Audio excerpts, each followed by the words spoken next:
Hi friends, welcome back to my channel. आज हम देखेंगे कुछ ઇમ્પોર્ટન્ટ MCQs। તમે વિચારતા હશો કે આ વ્યક્તિ અચાનક હિન્દીમાં કેમ આવી ગયો, હિન્દીમાં કેમ ટોક કરે છે? તો જણાવી દઉં, some of our friends who follow only Hindi, અમુક ફ્રેન્ડ્સ છે કે જે હિન્દી જ ફોલો કરે છે, તો એમની રિક્વેસ્ટ છે કે થોડું તમે હિન્દીમાં પણ કોન્વર્સ કરો। All right, so without wasting any moment, let's start from the first MCQ। This MCQs are very helpful. First MCQ में लख्यू है कि नेक्स्ट मंथ कॉमा आई ब्लैंक 18। मित्रों, जैसे आपने प्रेजेंट में बात करनी हो, हमें जब प्रेजेंट में कुछ बताना होता है कि मैं 18 का हो गया हूँ, 18 ईयर्स का हो गया हूँ, so we write like this. हम ऐसा लिखते हैं आई एम 18, या फिर हम ऐसा बोलते हैं आई एम 18 ईयर्स ओल्ड। अगर हमें पास्ट में बात करनी है कि मैं 18 का था तब, तो हम बोलेंगे आई वॉज 18। पर अगर हमें बताना है कि मैं अगले साल या अगले महीने या कल 18 का हो जाऊंगा, तो अगर आप ऐसा सोच रहे हैं कि I shall 18, then you are wrong. What is required, क्या ज़रूरी है? Next month I shall be. Be is compulsory. Present में हम बोलते हैं आई एम, पास्ट में हम बोलेंगे आई वॉज, जैसे हमने अगले वीडियो में देखा। पर फ्यूचर में हमें compulsory we have to write be add करना पड़ेगा। Alright, so answer will be, answer होगा शैल बी। नेक्स्ट है आई और ही ब्लैंक रॉन्ग। या तो मैं या वह, का तो हूँ अथवा ते रॉन्ग है। सो एग्जाम में आवो कोई क्वेश्चन आ जाए तो तमे डेफिनेटली कन्फ्यूज थता हशो। तमे विचारता हशो कि आवी सिच्युएशन में कयो टू बीનું रूप मूकवुं, कौन सा टू बी का रूप हम रखें। सो उसके लिए you have to just see this thing. और के बाद क्या दिया गया है वो फॉलो करना ज़रूरी है। और के बाद हमारे पास प्रोनाउन के तौर पे है, अपनी पास सर्वनाम तरीके है ही। सो ऑब्वियसली ही ने फॉलो करीने आपणे लखीशुं इज। प्रॉपर गुजराती शुं थशे कि का तो हूँ अथवा ते खोटो छे। हिंदी में या तो मैं या फिर वो रॉन्ग है। सो आपको सिर्फ यहाँ पर जो भी वर्ब रखना है, टू बी का फॉर्म या कोई भी verb, you have to simply follow, आपको फॉलो करना है। और के बाद सिंगुलर है कि प्लूरल है वो आपको देखना है। ऑलराइट, नंबर 3 कुछ उसके जैसा ही है, but answer will be different. Answer थोड़ा अलग होगा। आई एंड ही ब्लैंक रॉन्ग। सो यहाँ पर प्लीज़ गौर कीजिए, थोड़ा सोचिए। और का ट्रांसलेशन मीनिंग अलग होता है, एंड का अलग होता है। एंड का मीनिंग होता है और, मतलब गुजराती में अने। तो જ્યારે આપણે એન્ડ વડે કોઈ પણ બે સર્વનામ કે બે કર્તાને જોઈન કરીએ છીએ તો એ વસ્તુ બની જાય છે બહુવચન। मतलब मैं और वो, हम दोनों रॉन्ग है, तो यहाँ पर आएगा प्लूरल आर।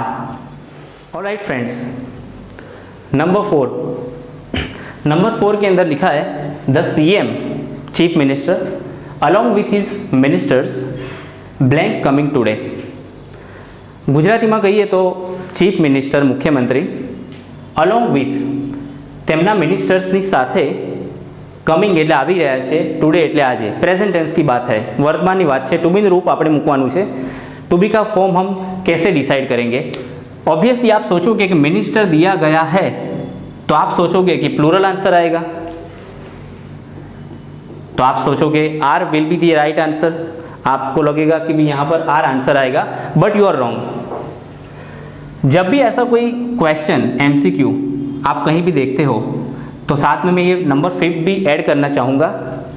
सेम ब्लैंक है, शब्द थोड़ा अलग है। The CM along with his ministers, या फिर के पछी the CM as well as his ministers blank coming today, ए रीतનું ब्लैंक એવું वाक्य હોય तो आई वुड सजेस्ट यू, आप ये कुछ भी मत देखिए, इसको फॉलो मत कीजिए। तमे सीधो डायरेक्टली आंसर मूकवानो छे अहींया, तो तमे ये विचारो कि अहींया जो सब्जेक्ट आप्यो छे, जो सब्जेक्ट दिया गया है वो सिंगुलर है कि प्लूरल है। So obviously CM chief minister is singular, तो your answer will be the chief minister is coming today. यहाँ पर भी अहींया पण chief minister is coming today. इन दोनों जो along with और एज वेल एज के बाद जो भी सब्जेक्ट के तौर पर या कुछ भी दिया हो उसको कंसीडर मत कीजिएगा please. Alright, number 6, I wish I blank a millionaire. अभी आप थोड़ा आपकी वोकेबलरी चेक कीजिए, सोचिए, दिमाग पर जोर डालिए। मिलियनेयर का मीनिंग क्या होता है? मिलियनेयर गुजराती में लखपति। आई थिंक हिंदी में भी आप सोच रहे होंगे कि इसका हिंदी भी लखपति ही होता होगा, फिर भी मिलियनेयर ही रखते हैं हम यहाँ पर। सो कई बार हम समटाइम्स वी इमेजिन, हम कल्पना करते हैं, આપણે એવી કલ્પના કરીએ છીએ કે કાશ હું લખપતિ હોત। તો એવા કેસમાં જ્યાં તમને આ વિશ દેખાઈ ગયું છે, નંબર 7 બી દેખ લીજીએ, છઠ્ઠી અને સાતમી જે બ્લેન્ક છે બંનેમાં આપ્યું છે આઈ વિશ। હવે હું તમને મિસગાઈડ નથી કરવા માગતો કે આઈ વિશ હોય એટલે આંખો બંધ કરીને વર લખી દો, ના ચાલે। આઈ નો આઈ વિશ કરીને જે વાક્ય હોય છે એના પછી અહીંયા જે પણ સબ્જેક્ટ આપ્યો હોય, ભલે સિંગ્યુલર કે પ્લુરલ હોય, were will be the right answer, were right answer હશે। પણ એટ ધ સેમ ટાઈમ એ પણ વિચારવું જરૂરી છે कि भले અહીંયા આપણે એવો मीनिंग निकालो, हमने ये सोचा कि काश मैं लखपति होता, तो ये 100% रिक्वायर है। पर ये सोचिए नीचे क्या लिखा है, I wish I blank a car. काश मेरे पास कार होती। तो अभी ये सोचिए हम थोड़ा टॉपिक में से डिविएट हो गए, टू बी के फॉर्म से थोड़ा बाहर आ गए। ये बात है हैव, हैज़ और हैड की, जो हम नेक्स्ट वीडियो में जो लोग इंग्लिश सीखना चाहते हैं उनके लिए मैं हैव, हैज़ और ये हैड, ये टॉपिक का वीडियो रखने वाला हूँ। तो यहाँ पर ऐसा बोला गया है कि काश मेरे पास कार होती, so had will be the perfect answer 100%। अब हम देखेंगे MCQ number 8। First let me rub this.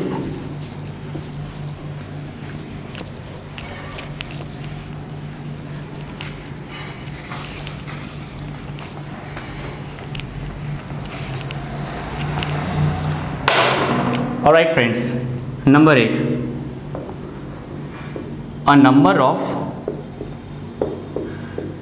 students blank present in the hall yesterday। હું બાકીના બે લખી દઉં છું MCQ, ત્યાં સુધી તમારી પાસે ટાઈમ છે વિચારવાનો। નેક્સ્ટ છે the number of students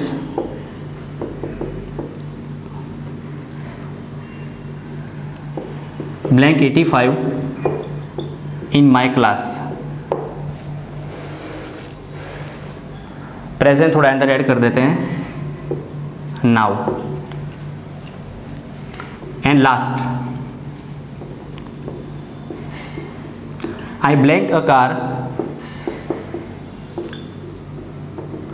but I don't have it now। Alright, so number 8, what does it say? A number of students blank present in the hall yesterday। कल हॉल में, assembly में अ number of students present थे। तो आपको ये तो पता चल गया होगा, તમને ખ્યાલ આવી ગયો છે કે આ વાત ભૂતકાળની છે, यहाँ पे मेंशन है yesterday। So the problem is, आप ये सोच रहे होंगे कि यहाँ पर अ शुरुआत हुई है अ नंबर ऑफ से और यहाँ पर है students. So you might get confuse कि यहाँ पर इज लिखे, आई एम सॉरी, वॉज लिखे या were. So in that case no need to worry, इसका सिंपली जो मीनिंग है ये आपको याद रख लेना है for the life time. A number of નું ગુજરાતી થાય છે असंख्य, हिंदी में बहुत सारे। Let me write for you. Alright,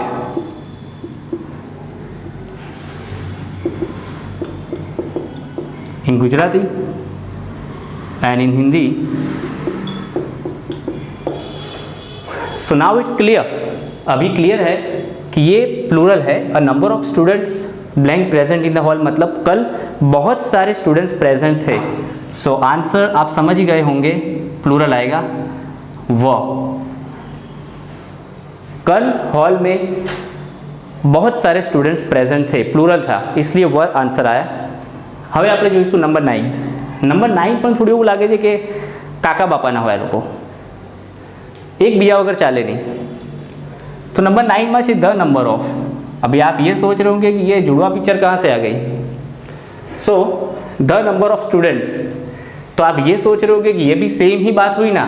so you are wrong, गलत है। यहाँ पर ये बोला जा रहा है, यहाँ ये कહેવા માંગે છે कि અત્યારે नाउ इन माय क्लास, मारा क्लास में स्टूडेंट्स जे विद्यार्थीओ छे एमनो आंकड़ो, उसकी संख्या एटले लखी दिए आंकड़ो 85 है, 85 है। वो नंबर की बात करे हो कि मेरे क्लास में, किसी के क्लास में 70 होते हैं, किसी के क्लास में 75, तो यहाँ पर जो अंक है, जो नंबर है, वो नंबर है 85। इसलिए यहाँ पर आपको ये कंसिडर नहीं करना है, आपको ये कंसिडर करना है कि द नंबर, मतलब ये आंकड़ो कयो छे, कौन सा वो नंबर है। तो नंबर के लिए हम लिखेंगे is the number of students is 85 in my class. Alright friends, number 10, I blank a car but I don't have it now. Sometimes ऐसा होता है कि अगर हम कोई ब्लैंक देखते हैं तो हमें क्या आदत होती है, अपने आदत हो कि सेंटेंस में कहीं ना कहीं इस ब्लैंक में कोई कीवर्ड दिया होगा, बट हर बार ऐसा नहीं होता है। कभी कभी हमें इसका ट्रांसलेशन करना पड़ता है। एनु हिंदी के गुजराती, तमारी रीजनल लैंग्वेज में एनु गुजराती करशो तो आइडिया आवशे। सो लेट्स ट्राई करते हैं। आई ब्लैंक अ कार, इस पे कुछ पता नहीं चल रहा है। आई ब्लैंक अ कार मतलब कुछ पता नहीं चल रहा है, मेरे पास कार है, थी, मेरे पास कार होगी। पर जब हम आगे बढ़ते हैं तो यहाँ पर क्लू दिया है, यहाँ एक संकेत आप्यो छे, but I don't have it now. इसका मीनिंग क्या निकलता है, इसके मायने क्या हुए। But I don't have it now मतलब अभी मेरे पास नहीं है। बात यहाँ पर कार की हो रही है, तो ये ब्लैंक के अंदर ये बताना चाहते हैं कि मेरे पास कार थी पर अब मेरे पास कार नहीं है। इसका लॉजिक ये हो रहा है। So obviously answer will be I had a car, मेरे पास कार थी पर अभी मेरे पास कार नहीं है। तो यहाँ पर ऐसा कोई दिया नहीं था कि 2015 में कार थी, 2010 में, बट ये थोड़ा सा यू हैव टू ट्रांसलेट। मैं पहले भी बोला हुआ है कि अगर आपको इंग्लिश सीखना है, इंग्लिश स्पीकिंग करना है या ऐसी कोई MCQ सॉल्व करना है, so you must learn how to translate. कोई भी सेंटेंस है, कोई भी ब्लैंक है, तो उसका अपनी रीजनल लैंग्वेज में, गुजराती या हिंदी में ट्रांसलेट कीजिए, खुद ब खुद आपको आंसर मिल जाएगा। Alright friends, so now at last I would like to say one thing कि अगर इस वीडियो में इस 10 MCQs हमने देखे, अगर आपको कोई चीज़ पता नहीं चली है तो आप बेझिझक बिंदास्त में कॉमेंट बॉक्स में તમે જણાવી શકો છો કે અમને સર આ ક્વેશ્ચનમાં ખબર નથી પડ્યો. Definitely I will revert you. All right, so thank you very much.